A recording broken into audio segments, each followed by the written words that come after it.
Welcome back to Tied Up with the Morgans. So today we're going to do a video that I talked about the other day. It was actually my dad's idea, and a video of his where he suggested I do a video walking from my house to his house and going over all the different trees along the way. And I started to think about that, how many different tree species I've identified on the property, and I would guess about tree species, like, you know, at least 30 different tree species, at least. That's just what it kind of came off the top of my head. We're gonna see how many we can find today from my house to his house. We'll see how that goes. Also, I'm wearing this hat here. I got this from Thailand. It's for when you're working in the rice fields, but I'm wearing it because it's 87 degrees today. It's pretty hot. That's hot for here. And it is dry though, so it's not that bad as when it's 87 and humid here. That's pretty rough. But anyways, let's get looking at the trees and let's see how many trees we find, different species, from my house to my dad's house. I don't know if I'm going to cover like shrubs, different native thickets. I'd like to, but this could go too long. So we'll see. Maybe I will, maybe I won't. So first up, I'm starting down here at the bottom of the driveway. There's a little brush here. The wildlife love it. Saw a family of possum in there a couple weeks ago. First up, I did a short on this one the other day. This is Cornus amomum, Silky Dogwood. Beautiful. It's in flower right now. Bees are all over this thing. I would say 3 things I like about this tree is it's great for wildlife, it's beautiful, and it's also great for erosion control, which in areas like this, it's perfect. It's a wetland, there's a slope. That's going to help kind of keep everything from just running off into the creek, being messy. And also the berries it produces, deer, turkey, quail, ducks, squirrels even, bears even, all of those different species of animals feed on the berries from this tree. So that's Silky Dogwood.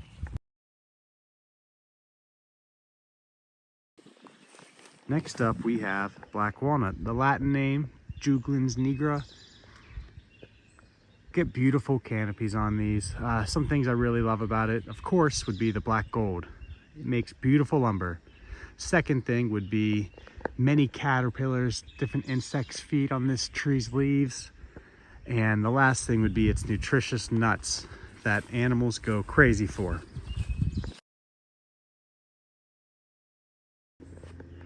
Next up would be the Norway spruce trees lining our driveway. I always love this part of the driveway, but anyways, they are a non-native tree, but they have quite a bit of benefit. The first being they are a great windbreaker. Like many spruce trees, conifers, you know, grow tall, very thick, great at breaking up the wind. But also they provide great protective cover from any wildlife, and they're relatively maintenance free. They're a hardy tree, easy to take care of, pretty healthy, but they do spread. They are not considered invasive, but man, they spread pretty easily. So I wouldn't plant them, but I also wouldn't cut these down because of the cover they provide. So that's something to think about, you know, find a native alternative if you're planting, but don't go out and cut it down because this does provide a great home to many different species. I have had barred owls in this tree as well. Very cool. Next up, we have smooth alder. Another great tree for wetlands, which is right next to the Silky Dogwood. I went out of order because I realized I kind of skipped a few trees. So anyways, down here in the wetland area, smooth alder. Great at soil erosion, also soil improvement, and it has a lot of medicinal properties too. And then here we have some really old crabapple trees. I'm not sure what species. There's one right here, another here, and I can't tell if these are producing fruit. Yes, oh yeah, this thing's loaded. You might not be able to see, but this is loaded with apples right now. A couple things I like about this tree: beautiful flowers, it's a good pollinator, and the deer go crazy. This is a deer magnet, this spot, because of these crabapple trees. The wind's blowing pretty good, but this is one of a few black locust trees. We have them around on the property, but not tons of them. A lot of things I like about this tree. One, it gets a beautiful flower on it. It also can enhance the soil a lot by adding nitrogen to the soil when pulling from the atmosphere. And the last thing, rot resistant wood. If we had tons of them, we'd probably saw up more of them for fence posts, things like that. But like I said, our property's not covered in them, so that's probably why you haven't seen many of those on the channel. Next up, we got black cherry, Prunus serratina. This is a very important tree. It's probably second to the oak tree in terms of the amount of different caterpillar species that feed on it. Over 450 species of butterfly and moth rely on black cherry.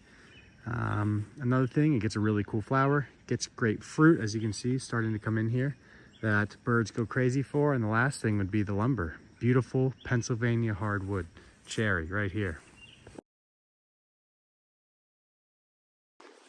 As I'm walking, you might be seeing a lot of smaller understory shrubs, and I'm passing by all of them, and that's because those are all invasives. Right here, this is all privet. You take a sneak peek here at how bad this is. We should do a whole separate video on that.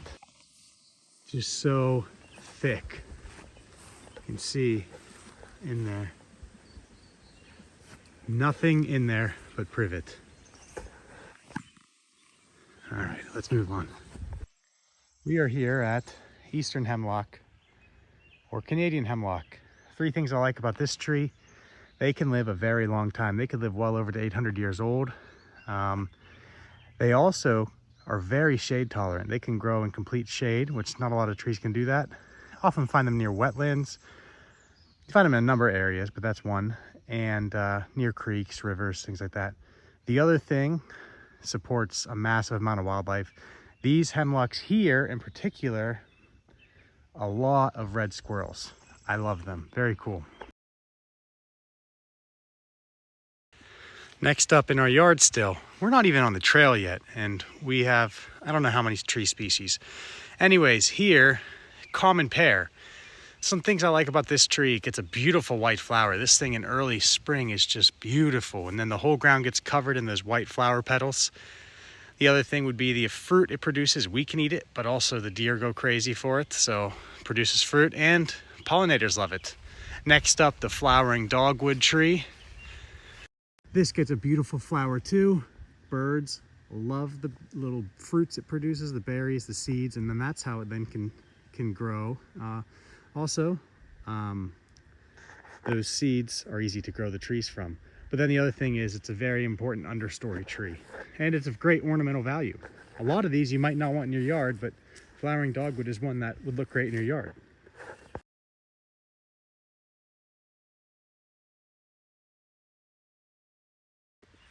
Next up, Shingle Oak.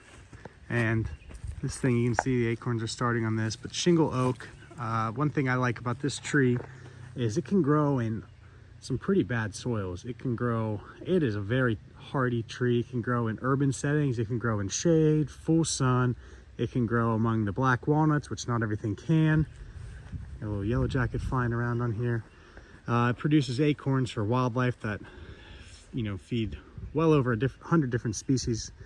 And also the name Shingle Oak comes from early settlers would use the wood for shingles on roofs. So that's a cool thing about it. But anyways, moving on. Next up, we are at the red maple. And I should say, if it feels like I'm rushing through this, it's because there are a lot more tree species than I realize. We're not very far into the woods, and we're not even in the woods, and we have so much to cover. So I'm kind of rushing through this. I apologize, but I am trying to give you like 3 points about each tree, 3 things that I like. So here at the red maple, one thing I love, the fall color is beautiful. I think everyone knows that. Maples are notorious for, in the fall, just having beautiful color. It supports wildlife. The roots, like many of the trees, are great for erosion control. But probably my favorite thing about the red maple, beside the color, would be the sap, tapping it. And everyone's gonna say, oh, you need to tap sugar maples. I made a lot of maple syrup, and you're gonna have to do a lot of boiling either way. So, yeah, the sugar maple is gonna have a higher sugar content, but I haven't had any issues getting perfect syrup from red maples. So those are some things I like. That's probably my favorite. One of the many, many red maples. They also grow very easily. They're probably the easiest tree to grow. Those little helicopter seeds, as they fall, they're gonna germinate wherever they land. And yeah, so we're not hurting for maples here on the property. Next up is the American holly. I think the first thing that comes to mind is that you have color year-round, and it's not a conifer. A lot of people, you know, might not want like a pine or a spruce or something like that, but the holly will give you that nice green color year-round, and then you'll get that beautiful red berry as well, which just to me that's perfect. I love that. Also, like I believe like 20 different species of birds feed on the berries from it. So yeah, another great one. All right, guys, we are almost out of my yard, and actually over here is a couple different trees I'd like to show you: chestnut and an oak. There's our garden right there. So we're gonna head that way now. I think, oh, and then we have the hickories. I should have just made this video just in my own yard. The woods, it's a different story. Next up, we have the Chinese chestnut, which this tree, I have grown thousands of these trees. Chinese, obviously it's not native. My point of view on that, I prefer native always. However, the American chestnut was, you know, nearly wiped out due to the chestnut blight. There's a lot of people a lot smarter than me working on that, trying to fix that. And I have grown some American chestnut. Anyways, the Chinese, so my thought is that the Chinese chestnut, it's not invasive. And what I mean by that is it's not spreading like an invasive tree is, where it's taking over, where it's changing the whole ecosystem or impacting in a negative way. I almost always encourage native planting. But right now I do grow Chinese chestnut. I think that's the only non-native tree I grow. And it does provide a lot of benefit, and it's kind of because it's the native one is not, there's really no solution right now, as far as I know. They're trying to make a hybrid, I know that, but it just seems like they're going to die off. So I don't know. There's people smarter than me that are making that decision, but my thought is I'm going to keep growing them. They're not invasive. They don't spread like many of the invasives we have, but it is non-native. So keep that in mind. Things I love about it, I love the leaves. It has some really cool leaves. It's in flower right now. That's one thing. When it's in flower, it stinks. It doesn't smell good. So keep that in mind. It is probably the easiest tree I've grown. I said the maples are easier. The maples probably are, because I don't even plant maples and they grow in my tree beds. So, you know, the seeds just fall in and they start to grow. But the chestnut, almost all of them germinate. I put them in the fridge. This past year, I had the chestnut seeds in the fridge longer than I wanted. Every single one of them is almost 2 feet tall now. So yeah, they grow way easy. Awesome tree. Here's a white oak. I want to talk about a white oak later though, because that I think is my favorite tree.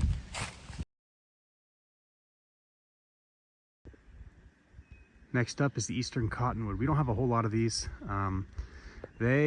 I don't know a whole lot about them actually, because we don't have too many of them, but I do know that they're great for air purification and also great at stabilizing the soil and erosion control, and they're fast growing. I do know that. This is a beautiful one. We had another really nice one that went down last year over there. You can't see it now, but we're going to use it as a saw log because it's nice and straight like that one. Next up, walking among them right now, Shagbark hickory trees. You can see, let's see if on this one, I haven't looked, but yeah, the nuts are starting to come in on these right here. I'm sorry. Yeah, there you go. Shagbark hickory tree. Things I like about it. I love the bark. Very cool. A lot of wildlife love the nuts it produces. We can eat them too. I've had them. They're very good. They're really, it's amazing to me different species of wildlife can get in there, crack them open and eat them, because they're no joke. Very strong, very tough. Yeah, there's more of them coming in. Pretty cool. Also, it's a host plant for several species of caterpillar, and yeah, they're beautiful. They have these nice big leaves.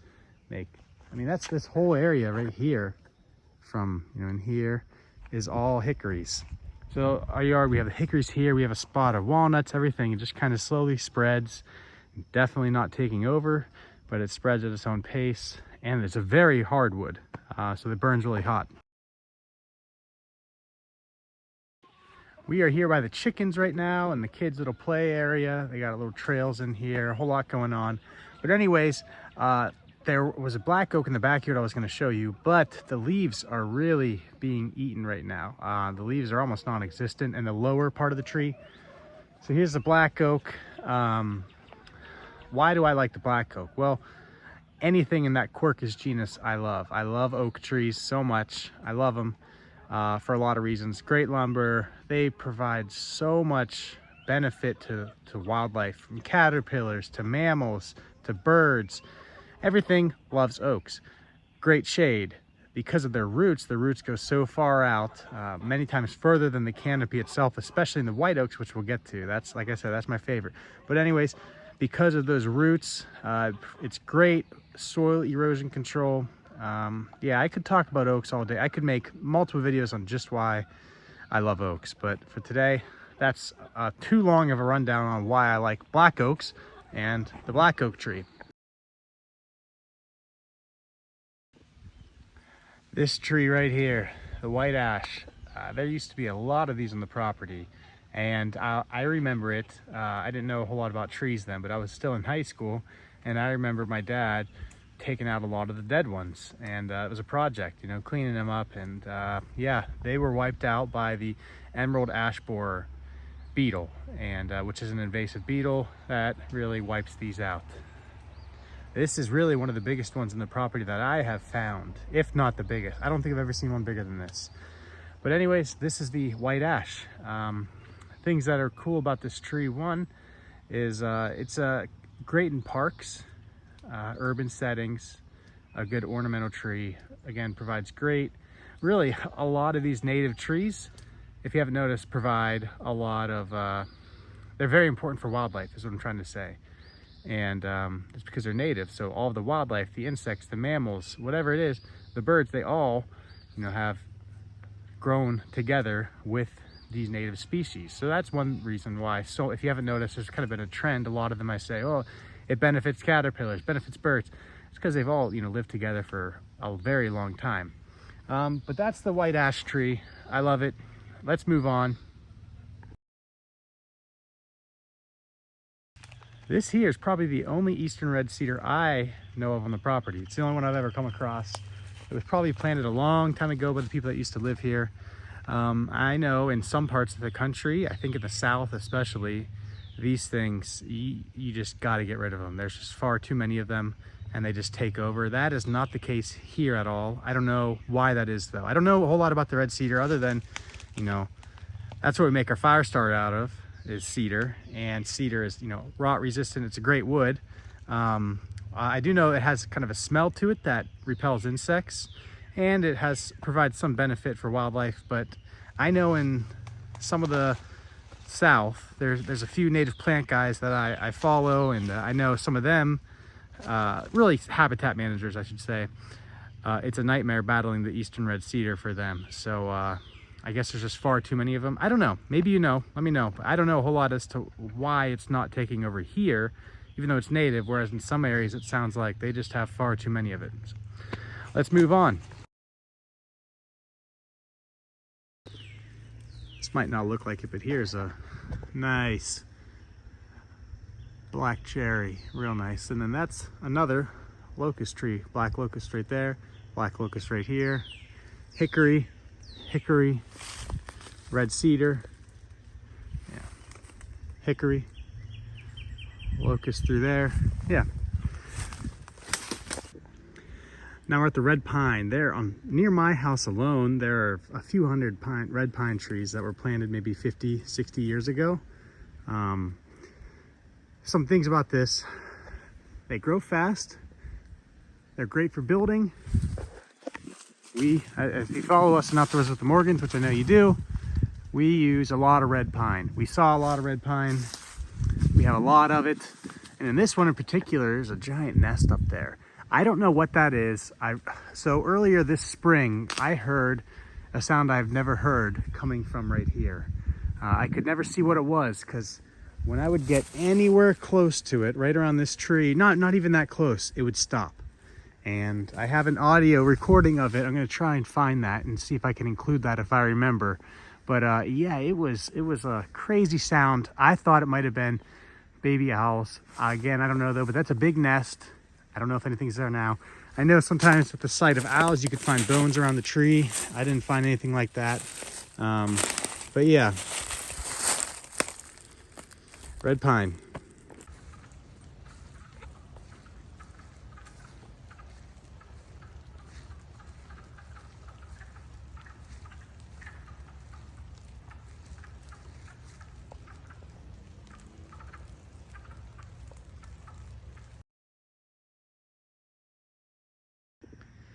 Can I get a drum roll for my favorite tree? Quercus alba, the white oak tree. I really think I'm gonna make a whole video on why I like it. Briefly, it supports more wildlife than anything in our area, by far. From mammals to birds to caterpillars to insects, it is the king. It's the king of the forest. This one probably came from, oops, that white oak tree right there, if I had to guess, but my favorite. And I'm gonna make a video on why it's my favorite. But that's maybe number 20, I don't know. How many trees are we at now? Anyways, there's one more I wanna show you, and then we're in the woods officially, but I think that's where we're gonna end it. All right, next up, common serviceberry right here. This gets a beautiful white flower in spring, so it has great ornamental value, great thing to plant. Very important for birds. Birds go crazy for it, like many of the species around here. But yeah, common serviceberry, that's a great native plant. If it's in your area, I highly suggest you plant it. We have a few of them around the property, beautiful flowers, like I said, so ornamental value, wildlife value, and we can even eat the berries as well, so humans. So yeah, that's a plus. There's one more tree I'm gonna show you, and then we're gonna wrap this up. So I'm about to wrap up the video. I told you there was one more tree. I don't think I'm gonna get to it. It's Father's Day. We're running behind. Heading to my parents' house for Father's Day. But anyways, I wanted to show you this on my way out. I almost stepped right on this. I moved it with the stick since, but yeah. We have a lot of rabbit here in our yard all the time. Tons, and a few babies right now. They're the cutest little things ever, but every year I'm amazed that there are as many as there are and the predators aren't getting them, and that's one. And that's a recent kill. I got cut off there. I believe it's a recent kill because I picked it up with a stick, and it's still very soft. I'm not going to touch it. There's a lot of flies on it. Maybe I'd be fine. I don't know. There is a book I want to get from the Forest Service. It's on like the forensics of a dead animal. I think that'd be really cool, trying to find out what happened to it exactly. Obviously something killed it, right? But we know that, but I'd like to know the time. It can help you to determine how long something's been dead. We're getting way off topic, but that looks like a cool book. The point I'm trying to make is that rabbit, they should go into hiding then, because that means that the foxes are here. I got Ty here. We're gonna wrap up the video. Hey Ty. We went to the zoo and Ty took this map with him and he marked every animal we went to, or every animal we saw, I should say. He loved it. Did you have fun at the zoo? What? He wants to see the monkey again. We saw a lot of monkeys. He wants to see more. But he carried this map and he knew where we were going. He knew what would be coming up next. Ty's good with maps. He's always been good at knowing where he's at when we go somewhere. For example, the other day, a couple weeks ago, we went to a hibachi place. And then we drove by it a couple of days ago and Ty wanted to go hibachi. He remembered that. And it's not near the house at all, but he remembered. So anyways, I'm rambling. The last 5 minutes haven't been about trees. I got way off topic from a dead bunny. Now we're talking about the zoo. But I hope this is what you guys like. This is what I like. If you don't like it, that's okay. But there were a lot of people that commented on my dad's video saying they would want to see a walk from my house to my dad's. Unfortunately, we didn't get to my dad's. We're going there now, but I'd say we had definitely identified over 20 trees so far. And this video isn't going to teach you on how to identify those trees. I tried to give you like 3 points on each tree that I know of off the top of my head. I didn't have anything prepared for this. This is just stuff I have known from reading. I'll include one book or 2 books that help a lot for the trees in North America. I think it's called Silvics of North America. It's from the USDA. It's called Silvics of North America. I was able to track down 2 hard copies. I prefer a hard copy. But anyways, so I got cut off. So those books are they help me learn a lot about these trees. But again, this didn't teach you how to identify them. I didn't get to spend too long on each tree. I tried to give 3 points for each tree. So maybe I can do more videos on each tree specifically and how to identify them for yourself. But I think that's all we got for today. It's Father's Day. We're gonna go to my parents now and have dinner and spend time with my parents and grandparents and the family. But thanks for watching, guys. I am gonna make a lot more of these videos. I really enjoy them. I hope you do too. Thea, do you wanna say bye? Bye. Ty, you wanna say bye? Bye. Ty said bye. And we will see you on the next video. So this will be part 1. Next, I'll actually get into the woods and then get to my parents' house.